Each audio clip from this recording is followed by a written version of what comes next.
Everyone, welcome back to my channel. कसे आहात तुम्ही सगळेजण? बाकी आता 7:15 वाजले. माझे संध्याकाळच्या स्वयंपाकाची तयारी चालू आहे. झालं असं, दुपारी मी मस्त अशी शेवग्याची भाजी आणि भाकरी बनवल्या होत्या, तर छान असं चुरून वगैरे जेवण झालं. त्यामुळे आत्ता मला ना चपाती भाजी खाण्याची अजिबात इच्छा नव्हती. असं काहीतरी स्पेशल बनवावं असं वाटत होतं.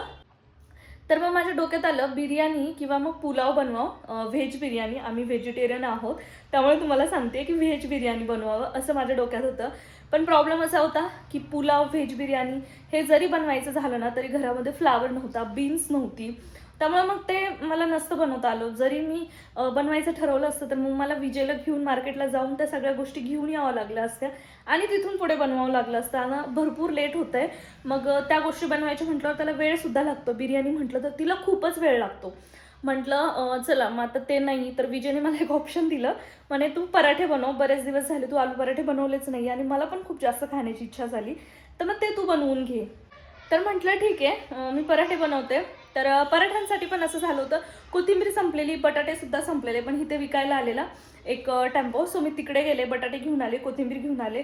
आता बटाटेसुद्धा बॉईल करून झाली आहे, माझी कोथिंबीर निवडणं चालू आहे. खूप मोठी गड्डी आहे त्याची, त्यामुळे ते निवडण्यासाठी ना मला खूप जास्त कंटाळा येतोय आणि बॅक पेनमुळे मला एका जागी जास्त वेळ बसलं जात नाही. तर मी उठलीमध्ये मला आठवलं, म्हटलं चला आता व्हिडिओची आपण स्टार्टिंग करूयात, व्हिडिओ फायनली शूट करावा. म्हणून मग मी उठले आणि त्यानिमित्ताने माझं थोडंसं बॅक पेन कमी पण झालं आहे. तर आता काय काय होतं मी ते तुमच्यासोबत शेअर करते.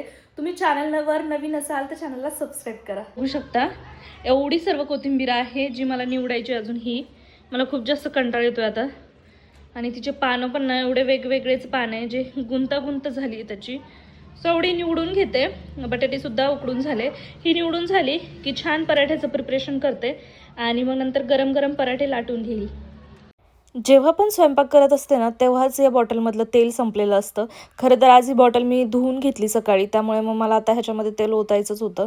एक छोटं जे पॅकेट दिसतंय तुम्हाला तेलाचं, ते मी इथल्या दुकानावरून आणलेलं, कारण माझं किराणा मी भरलेला नव्हता, त्यामुळे तिथून एक आणलं. म्हटलं चला आता तेवढंच घेऊया, जेव्हा किराणा भरेल मग तेव्हा मोठे पॅकेट भरता येतात. आणि हे जे झाकण आहे ना तेलाच्या बॉटलचं ते पण थोडंसं तुटलं आहे. सो बघूयात, थोड्या दिवसांनी नवीन बॉटल मी घेईलच. आणि आता इकडे मी पराठे बनवायला घेते. बरेच दिवस झाले मी पराठे पण बनवले नव्हते आणि जसं तुम्हाला बोलले विजयला खाण्याची इच्छा झाली होती, म्हटलं चला आपल्याला मागितलंच आहे तर बनवून द्यावं आपण. प्रत्येक वेळी असंच होतं की विजयने मला काही सांगितलं बनवायला की मी प्रत्येक वेळी तेच म्हणत असते की नको नाही यार, नंतर बनवेल ना, उद्या बनवेल ना, हे असंच चालू असतं. त्यामुळे मग म्हटलं चला आज मागितलंच आहे तर देऊयात बनवून. तर इकडे मी पराठे बनवायला घेतले. आणि तुम्ही पराठे कसे बनवता ना तर मला नक्की सांगा. तर पराठे बनवताना असं होऊन जातं कधी कधी की पीठ जर आपलं थोडंसं पातळ झालं ना भिजवण्यामध्ये तर मग पराठे फुटतात लाटताना. पण आज एकदम परफेक्ट झालं होतं माझं. आणि जे सारण असतं ते सुद्धा जर पातळ झालं ना, म्हणजे बटाटे खूप जास्त उकडले गेले तर तेव्हा पण ते पराठे फुटतात. एकदम दोन्ही व्यवस्थित पाहिजे तेव्हा ते पराठे फुटत नाही. माझ्यासोबत तरी असंच होतं, जेव्हा ते व्यवस्थित होतात ना दोन्ही पण तेव्हा पराठे अजिबात फुटत नाही. आणि जेव्हा दोन्हीपैकी कुठलं तरी एक पातळ होईल तेव्हा ते पराठे फुटून जातात. तर चला असो, बाकी तुम्हाला आज मी ना एक छान मजेशीर गोष्ट सांगते. झालं असं, आत्ता रात्रीचा जो व्हिडिओ आहे मी आत्ता जे शूट करते ते तुम्हाला आजच्या पुरतंच बघायला मिळेल. बाकी उद्याचा व्हिडिओ तुम्हाला वेगळा बघायला मिळेल. पण उद्याचं पण असं आहे की मी संध्याकाळीच तो व्हिडिओ स्टार्ट केलेला आणि दोन्ही व्हिडिओ मी आता मिक्स करून तुमच्यासोबत शेअर करते आहे. आणि हे मला व्हिडिओ जे मिक्स केलेले आहेत ते तुमच्यासोबत शेअर करायचे नव्हते, पण आत्ता असं वाटलं की चला आपण करूयात यार, हे आपण जर शूट केलंच आहे तर ते वाया कशाला जाऊ द्यायचं, म्हणून मग तुमच्यासोबत शेअर करतेच आहे. बाकी आज मी माझ्या बाळासाठी ना शॉपिंग केलेली आहे. ती शॉपिंग मी तुम्हाला पुढे दाखवतेच, काय केली आहे कशी केली आहे ते तुम्हाला पुढे कळेलच. बाकी जी शॉपिंग केली आहे ना ती मी कशासाठी केली आहे हे सुद्धा मी तुम्हाला पुढे सांगतेच व्हिडिओच्या शेवटी. त्यामुळे व्हिडिओ तुम्ही शेवटपर्यंत नक्की बघा. आणि इकडे बघू शकता पराठा छान फुगलेला आहे मस्त असा, पण मधून मधून असं होतं त्याची वाफ निघून जाते त्यामुळे तो प्रॉपर फुगलेला नाही आहे. बाकी सगळे पराठे खूप छान फुगले होते, मस्त टेस्टी झाले होते, अजिबात त्यामध्ये काही कमी जास्त झालं नव्हतं, खूप छान झाले. पोटभर जेवण केलेलं आम्ही दोघांनी. आणि त्यानंतर असं झालं की मग मी जेवण वगैरे केलं, भांडी वगैरे आवरून घेतली आणि व्हिडिओ शूट करेन म्हटले, पण नंतर ना व्हिडिओ काही शूट केलाच नाही मी. म्हणजे काय झालं होतं मला पण आठवत नाही, कारण या व्हिडिओला 2-3 दिवस होऊन गेलेत ऑलरेडी. त्यामुळे मग मला ते नंतर मी शूट केलं नाही आणि डायरेक्ट दुसऱ्या दिवशी संध्याकाळी व्हिडिओ स्टार्ट केला. तर चला बघूयात आपण आता दुसऱ्या दिवशीचा व्हिडिओ. तर 7 वाजले, माझं आवरून झालंय, मी छान अशी रेडी झाली कारण माझा मूड खूप छान आहे. जसं तुम्हाला माहिती आहे आम्ही शॉपिंगला चाललोय. तर भले माझ्यासाठी नसो पण माझ्या बाळासाठी आम्ही शॉपिंग करतोय. तर आता आवरून झालंच आहे, लगेच निघायचं आहे 5 मिनिटामध्ये. बघूत आता, मी कन्फ्यूज आहे, पहिल्यांदाच असं काहीतरी घेतोय त्यामुळे माहिती नाही काय घ्यायचं आहे काय नाही. तसं मी लिस्ट बनवली आहे नॉर्मल प्रोडक्टची जी मला हवी आहे ती. तर बघूत आता गेल्यावरती कसं मिळतंय कसं नाही आणि ते घेताना काय फिलिंग असेल ना आमच्या दोघांची ते सुद्धा मी तुमच्यासोबत शेअर करते. तर चला आता डायरेक्ट डीमार्टला गेल्याच्या नंतरच आपण भेटूयात.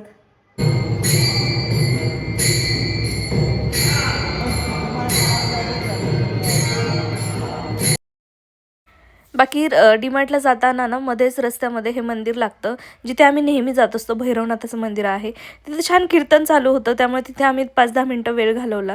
त्यानंतर ना मग तिकडून निघालो आणि बघू शकता मंदिर खूप मोठं आहे आणि तिथलं वातावरण तर इतकं छान इतकं सुंदर आहे ना की मनाला एकदम प्रसन्न करून जातं. त्यानंतर लगेच डीमार्टमध्ये पोहोचलो. डीमार्टमध्ये इकडे तिकडे न घुसता आम्हाला जिथे जायचं होतं त्या सेक्शनमध्ये गेलो आणि आम्हाला जे कपडे बघायचे आहेत ना ते कपडे बघत होतो. खरं तर कलेक्शन मला अजिबात आवडत नव्हतं डीमार्टचं, म्हणजे इतकं भंगार कलेक्शन होतं आणि तिथे आम्हाला जे पाहिजे जसं पाहिजे तसं मिळतच नव्हतं. पण आता मला घ्यायचंच होतं त्यामुळे मग विजयने पण शोधायला चालू केलं आणि मग विजयने बऱ्याचशा गोष्टी छान छान काढल्या. खरं तर मला मजबुरीच होती, आत्ता इथून घ्यावंच लागलं असतं मला. जरी मला आवडलं नसतं तरी मला थोड्याफार गोष्टी घेणं गरजेचंच होत्या. ते का तुम्हाला व्हिडिओमध्ये पुढे कळेलच. तर बघू शकता इकडे माझं चालू होतं हे बघ ते बघ ते बघ हे बघ, पण मला काहीही आवडत नव्हतं. तुम्हाला माझ्या फेसवरून समोर समजेलच की मला खरंच अजिबात काय आवडत नव्हतं. आणि ह्या दोघांचं चालू होतं अजय विजयचं मागून की हे घे ते घे, हे छान आहे ते छान आहे. म्हटलं नको यार, त्याची साईज बघा, त्याचा कलर बघा, किती व्यवस्थित नाही आहे ते. आणि आपल्या बाळाला घ्यायचं आहे म्हटलं थोडंसं व्यवस्थितच घेऊयात कारण हे कपडे मी घेणार आणि नंतर मी माझ्या बाळाला ते यूज करणारच. असं काही नाही आहे की ते घेऊन मी फेकून देणार वगैरे. त्यामुळे माझं लक्ष असं होतं की हां काहीतरी वेगळं आणि स्पेशल असं घ्यायचं. त्यामुळे माझं उठ बस चालूच होतं. त्यात बसल्याच्यानंतर माझे पायसुद्धा खूप दुखून येत होते. आत्ता जसं जसं पोट वाढतंय ना तसं तसं मला खूप जास्त त्रास होतोय आणि हे मला फायनली आवडलं. खूप जास्त मला आवडलं आणि हे एकच माझ्या चॉईसचं आहे. बाकी सगळे विजयच्या चॉईसचे आम्ही कपडे घेतले. किती सुंदर आहे ना. मला माहिती नाही आता मुलगी होईल का मुलगा होईल, पण तरीही मी हे त्यांना घालणारच. म्हणजे मुलगा होऊ द्या किंवा मुलगी होऊ द्या मी त्याला घाललेलंच. ते मला माहिती आहे मुलीवरती जास्त सूट करेल, मुलावरती सूट करणार नाही, पण तरीही मी ते त्याला घालेल. मला इतकं जास्त ते आवडलंय. आम्ही दोघं पण खाली बसलो. माझ्यापेक्षा ना विजयनी छान छान काढलेत बाहेर. मी तुम्हाला घरी गेल्याच्या नंतर दाखवते. आणि माझ्यापेक्षा विजयची चॉईस मला आता छान वाटायला लागली. ड्रेसमध्ये तरी बेस्ट काढलं. नको ते मुलीचं आहे, मुलगा झाला तर काय करणार.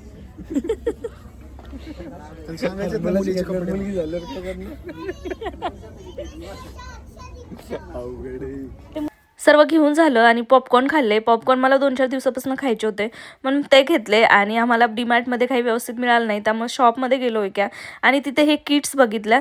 तर इथे असं झालं होतं की ह्याच्यामध्ये एवढे 3 ते 4च कलर त्यांच्याकडे अवेलेबल होते.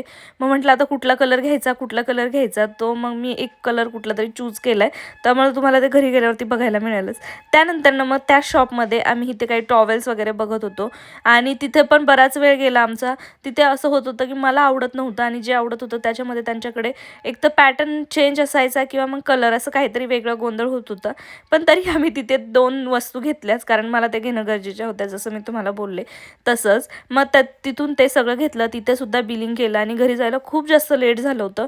म्हटलं चला मग आता बाहेरच खाऊन जाऊयात. विजय आणि अजय दोघं पण म्हणे की चल बाहेरच खाऊयात, कुठे घरी बनवते. मग म्हटलं बाहेर तर बाहेर. मग आम्ही इथे बिर्याणी ऑर्डर केली जी की मला अजिबात आवडत नाही. ह्या दोघांना बिर्याणी आवडते. म्हटलं चला खाऊयात. आम्ही व्हेजिटेरियन असल्यामुळे व्हेज बिर्याणीच ऑर्डर करतो नेहमी. सो ती सुद्धा घेतली आणि आम्ही आमच्या नेहमीच्या आवडत्या रेस्टॉरंटमध्ये गेलो होतो. मला हे रेस्टॉरंट खूप आवडतं. इथल्या जेवणाची टेस्ट ना एक नंबर असते त्यामुळे आम्ही तिथेच जात असतो. छान जेवण वगैरे केलं आणि त्यानंतर ना मग घरी आलो. घरी आल्याच्या नंतर ना माझे हाल जे होते ना ते खरंच बघण्यासारखे होते. इतकं प्रचंड डोकं दुखत होतं माझं, म्हणजे मी अक्षरशः डोक्याला बांधून झोपले होते. इतकं डोकं दुखत होतं मला काहीच करावंसं वाटत नव्हतं. खरं तर मी आल्यावर तुम्हाला ड्रेसेस दाखवणार होते त्यामुळे, पण माझं डोकं दुखत होतं त्यामुळे मी काहीच नाही दाखवलं. डायरेक्ट झोपी गेले आणि आत्ता मी दुसऱ्या दिवशी पुन्हा एक शॉर्ट व्हिडिओ मला अपलोड करायचा होता. सो त्याच्यामध्ये मी तुमच्यासोबत आता शेअर करते की मी काय काय घेतलं आहे बेबीसाठी. तर जिथे आम्ही शॉपमध्ये गेलो होतो तिथून एक किट घेतली, ज्याचा कलर आता मला आवडला नाही. तुम्हाला जसं बोलले तिथे 2-3च ऑप्शन होते, त्यामुळे एकच कलर मी चूज केला, हा वाला. त्यानंतर हे खाली एक स्वॅडल आहे, त्याला टॉवेल म्हणता येईल का स्वॅडल म्हणता येईल मला माहिती नाही, मी पण कन्फ्यूज आहे.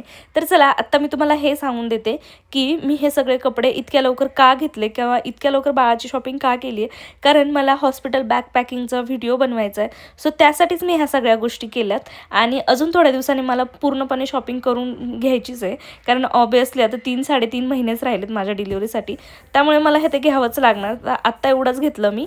लेक लंगोट घेतलं, हँकीज घेतल्या, 2-3 शर्ट्स, 2-3 पॅन्ट्स घेतल्या, जे की सगळं विजयच्या चॉईसचं आहे. आणि माझ्या चॉईसचं एकच जे मी तुम्हाला मगाशी दाखवलं डीमार्टमध्येच, ते माझ्या चॉईसचं आहे. आणि विजयला ह्यापैकी ना एक शर्ट तर इतकं जास्त आवडलं, मी नाही म्हणत असताना पण विजयने घ्यायला लावलं. आणि ते शर्ट ना मला असं वाटलं की बेबीला नेकमध्ये थोडंसं टाईट होईल, पण विजय म्हणे की आपण फोटोजसाठी तरी ते घेऊयात, जे की ब्लू कलरचं आहे, तुम्हाला लास्टला दिसेल. तर हे असं काहीशी मी शॉपिंग केली आहे बेबीची, आणि कशासाठी केली आहे ते सुद्धा मी तुम्हाला सांगितलंच आहे. तर चला, हा व्हिडिओ तुम्हाला कसा वाटला कमेंट बॉक्समध्ये कळवा. व्हिडिओ जर तुम्हाला आवडला असेल तर व्हिडिओला लाईक शेअर नक्की करा. आणि हो, मला हे पण कळवा की बेबीच्या शॉपिंगसाठी अजून काय काय घ्यायची गरज असते, म्हणजे मी नंतर जेव्हा केव्हा शॉपिंग करेल तेव्हा ती प्रोडक्ट नक्कीच घेईल. आणि हे शर्ट आहे जे विजयला खूप जास्त आवडलं. तर चला, भेटू आपण नेक्स्ट व्हिडिओमध्ये. तर तुम्ही स्वतःची अशीच काळजी घ्या, आणि चॅनलवर नवीन असाल तर नक्की चॅनलला सबस्क्राईब करा. बाकी चॅनलवरती हाईपसुद्धा पाठवा, तुम्ही नेहमी हाईप पाठवता, कधी पाठवत नाही असं विसरून जाता, त्यामुळे हाईप करा. चला, भेटू नेक्स्ट व्हिडिओमध्ये. बाय.